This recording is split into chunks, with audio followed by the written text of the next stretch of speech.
Hi, good afternoon. My name is Brittnie Bassant, and this is a very impromptu and special episode of Live with Brittnie. First and foremost, I want to say to everyone, men and women out there, happy International Women's Day. Today's a very important day. It's a big celebration of women, but of course we know that we could not do it if it were not for the men and women and everyone that support us on a daily basis. So thank you all. I'm very excited because I got two amazing females here with me today. So I'm going to let them introduce themselves. We have 𝒕𝒕𝒏𝒊𝒆 and Natalia 𝒂𝒄, but name, title, what do you do? Where do you work? I am 𝒕𝒕𝒏𝒊𝒆, and I'm president of 𝒕𝒕𝒏𝒊𝒆 Media.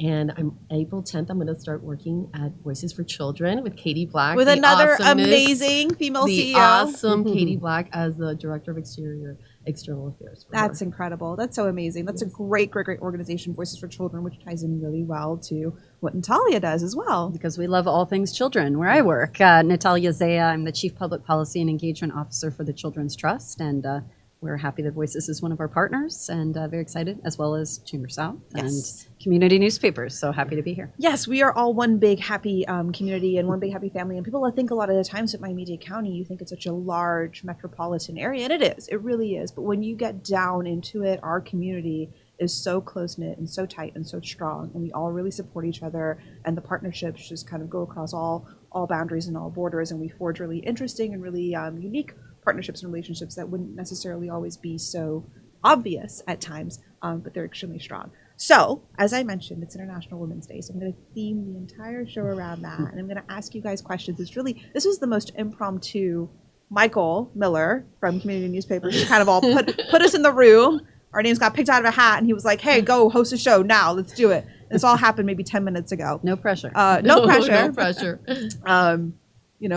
Thank you to 𝒊𝒕𝒏𝒊𝒆 and our makeup crew for getting us camera ready. Could have used a little more. We're good. We're good. We got this. We're all family, and we are all, like I said, we have a really tight, close-knit community, and so it's really easy to just sit here and just chat with two incredible ladies. So it is International Women's Day. It's Women's History Month. So I'm going to start off with a real easy question. But what does women's empowerment mean to you? When I think of International Women's Day, I think of my mom. My mom was a big inspiration for me in my life and my career.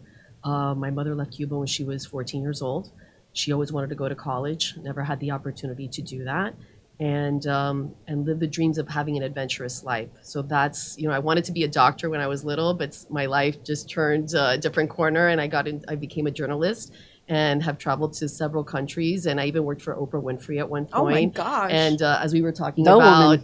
Channel 4 and Channel 6, so I've had a nice career in journalism, and now I'm helping other companies, and like I said, now I'm going to work with foster kids, so I'm really excited about that. That's really incredible. What about you, Natalia? What does women's empowerment mean to you? I would say that women's empowerment means more women in boardrooms across this country, and women are head of household, and they can also be head of company, right? And I think I was at an event today that was hosted by Chief and Girls Inc., and I was surrounded by very powerful women there, and that was one of the panelists in that was what essentially they said. I kind of stole that from her, because she said, imagine a world in which, women, it's not 1 out of maybe 20 in a boardroom, that there is a lot more representation of women across the board. And I think that is something we should all strive for. And really, as we look to mentor younger generations and the women who are coming up and who are around us, that's also women empowerment, because this whole thing of this stereotype that women are out to get each other and there are cat fights, that needs to stop, because that's not actually what women are about. That's a lie perpetuated about women. So I think that's women empowerment. Things like this, conversations that are open and moving everybody forward. Yes, I'm a big believer in the phrase empowered women empower women, in lifting each other up and supporting each other and having their back and dispelling that myth, because it is a myth that women are out to get each other and tear each other down, which I believe is completely false. I have an amazing, I feel like I have this incredible support system, through what I do with Chamber South and through the community. And a big part of that are core women who really are my hype squad, and who believe in me at times when I may not even believe in myself. So you talk about more representation, more women in boardrooms, more women at the table, more women being head of companies. And it's hard sometimes because, a lot of women, maybe they're still struggling with the fact that they maybe don't deserve that, or they haven't earned that seat yet. And so you can't really talk about women in leadership roles without really addressing the imposter syndrome. philosophy, or not, it's not really a theory, but imposter syndrome itself. And so what would you say to women that maybe struggle with that feeling of imposter syndrome as you encourage them to step into these leadership roles? So many things. I'm thinking a conversation I had recently with a particular man in my life about how, you know, even when you as a woman are very accomplished and you're confident, you've been through things, I think it's a little bit inherent and definitely societal to question whether or not you belong where you are in whatever given situation. And sounds like a joke, but his advice was, you know, mostly when men step into a room, they think everyone is lucky that I am here now. When women step into a room, it's a need to show that they belong there. To prove yourself. To prove themselves. Yes. And it was an interesting dynamic. This is a man I respect very much. And I said, you really think that when you go into a room? I said, absolutely. Most men do. So it's an interesting dynamic. Not that women have to become men, but to be aware of maybe there's a whole other group of folks that are handling situations very differently than we may be inclined to handle them. And I think women have to believe in themselves. You know, women have to believe in themselves, and don't let that little person in that head in your space, you know, let you know that I don't believe, you know, I don't belong here, because you do belong there. We've worked very, very hard to get to where we are. Yes. Especially in this country and around the world. When you see the movement that's happening globally with women and women becoming leaders in different government seats at the table, different companies, that's very important as well. I think having that confidence sometimes, it really you need to be reminded. You need to be reminded of that you've earned this, that you've earned your place. And, you know, male or woman, let your experience, let your success speak for itself. So I think that's very, very powerful. Also, we go back to talking about kind of like the male mentality. And again, not to knock men, but it is International Women's Day, you know. So when you have a male leader who is who is a certain way and very assertive, and he's assertive or aggressive, he's assertive, and he's taking charge, and he's in control, and he's leading. And if you have a woman that acts the same way, you know, she gets labeled in a very different way. She gets labeled as bossy, or a word that rhymes with witchy, or, you know, because I don't know what I'm allowed to say on this on the show. I'm gonna lean with witchy. We're just gonna go with witchy. Word that rhymes with witchy. You guys got it. But unfortunately, there's some of the stereotypes that we're working so hard to break, but it's exciting because we have come a long way. We've come a very long way, especially, I mean, just globally, and then nationally, and then locally. We look at Miami-Dade County. We have our first female mayor, definitely not our last. And that's the big thing that we have to remember. Even though we've come so far, we still have a very long way to go. We need to continue to keep pushing through those barriers and shattering those ceilings and breaking those boundaries. So we've come a very long way, and we have incredible women leadership just locally, and great role models and people to look up to. So on that, is there someone during your career, like a role model or a mentor, that you've really looked up to that's inspired you as you've gone down this path of leadership? You know, two people that have inspired me is Susan Candiotti, who was an investigative reporter here in Miami-Dade County, and Michelle Gillen. I was actually her producer, and both those women always did incredible investigative stories and always brought the truth to the viewers. Because remember, back in the day when I started in television, it was all about, you know, the news wire. We didn't have phones. We were the voices. Journalists were the voices of what the viewers would see on TV and also listen to on the radio. So having trusted people, men and women, but especially women, those two women for me are people two women that I admire and that I look up to. And I was actually just with Susan this Saturday, incredible. This past weekend, the CNN group, we all got together, and, you know, if 6 months can go by, but when we get together, we spent 20 years together. So it's, you know, it's like going home.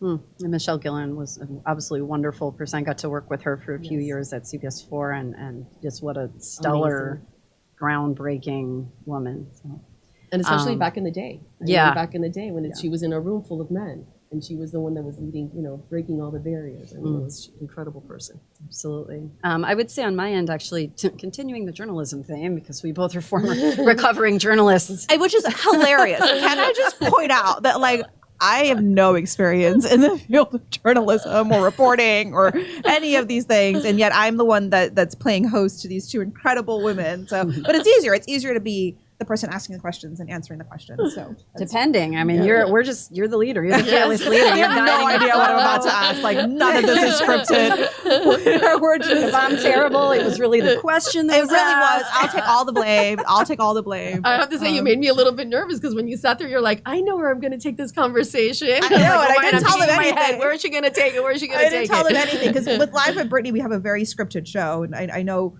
the questions are the same, and obviously the guests change and they're different, but it's very kind of the same. You can expect the same questions every week. You're just learning from different people. But this one, this is the most impromptu show, guys. I cannot stress that enough. And so I had no idea. But it's International Women's Day. So why not? Why not have these conversations, and why not get the insight of two incredible women? So Natalia, who's been your role model? Who's been your inspiration? Who have you really looked up to? So I was continuing that journalism theme. My former news director, Adrienne Rourke, was you worked with her too, I worked right? with her too. Miami is a small place. Very small. And it shrinks. Yeah. The longer you stay here, the more it shrinks. She was the executive producer at NBC6 when I worked at Channel 6. Okay, Yes. gotcha. So when I was at 4, she was my second news director at 4. And she really was about the work and not about anything else. And it was, she would pull me out of the mix. Now, Miami news is crazy. Mm-hmm. So, I was at the time a general assignments reporter. So, anything happening that day, get on the street, get out there, go, go, go, go. And there was no time for even thinking. And I had a real desire for investigative work. That's what I really loved. And so I got a couple of good tips, and she said, everyone stay away from Natalia. 3 full days to work on a story, which is like amazing. And I look back now and I realized that, she I think had a soft spot for me and was looking out for me like throughout, and we stayed in touch. And now I have to say, CBS had gone through a few troubles in recent years during the Me Too movement. And I have to say that I'm so proud of her, because she is now the president of CBS television stations in New York. Wow. And she is now filling the seat of a man who was pushed out of the organization for his own behavior and choices. And now she fills that role. That's women's empowerment. That's incredible. Those are the success stories that we need to hear more of, and that we need to keep pushing for. I think that's absolutely incredible. Couple more questions, because like I said, this is a very impromptu show. We're not going to take it the full 30 minutes. A couple more questions. When you look back at sort of your life, both personally and professionally through the years, when you look at that, what would you say you're the most proud of? And it could be a professional accomplishment or a personal achievement. I think for me professionally is moving to Havana, Cuba in March 12, 1997. I moved there to open up the CNN Havana Bureau. And at that time, remember the two countries, we haven't had relations in so many years. And going back to the country, to live in the country that my parents fled, was an incredible, rewarding experience for me. Especially at that time, and I was talking about it today with someone, and I don't talk about it often, but we were threatened. Our office is here for CNN in Miami, and in Havana, we were threatened with bomb threats. In Havana, I've had rocks thrown at us, that the news crew. We went through some really tough times, and I would say But you persevered. And Yes. that's the key, and that's the message that I want people to know, is that perseverance, Yes. continuing, even when it's difficult.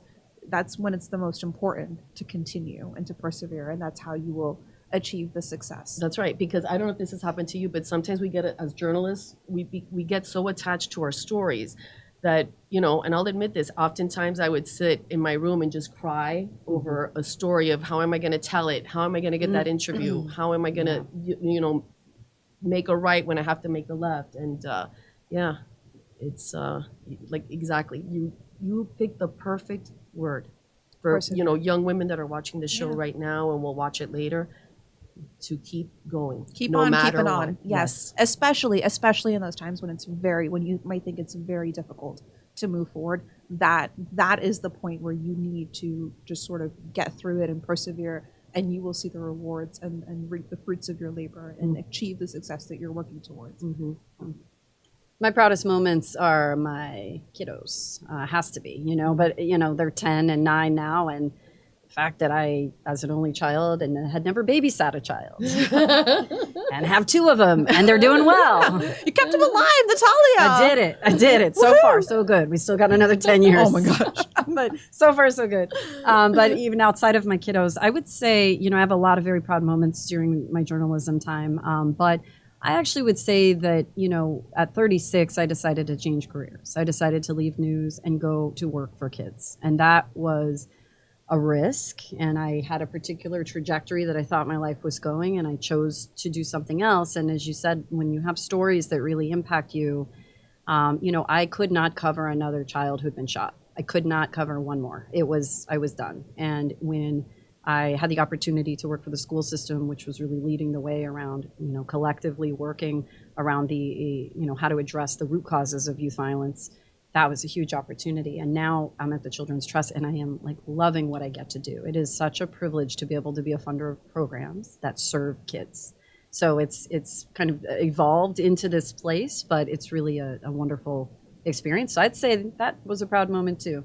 Switching up what you've always done to try something brand new, that is a message to any viewer who is watching this, because it is never too late to change. I 100% encourage anyone that I meet at any time to find your passion and pursue it in whatever capacity that may be. So you may be really passionate about something, and you maybe don't have the luxury or the ability to do it professionally, but you can get involved, you can volunteer, you can give back.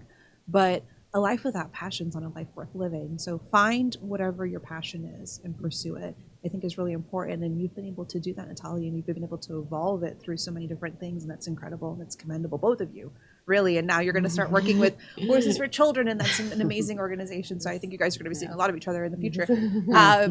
We always like to end our Life with Brittnie shows with advice.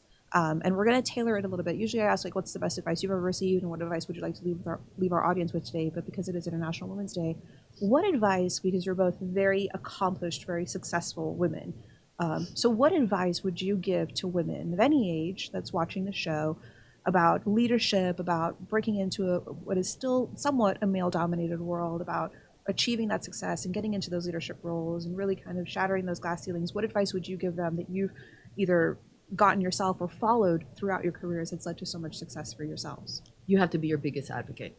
You have to be your biggest advocate, and don't be afraid to knock on that door.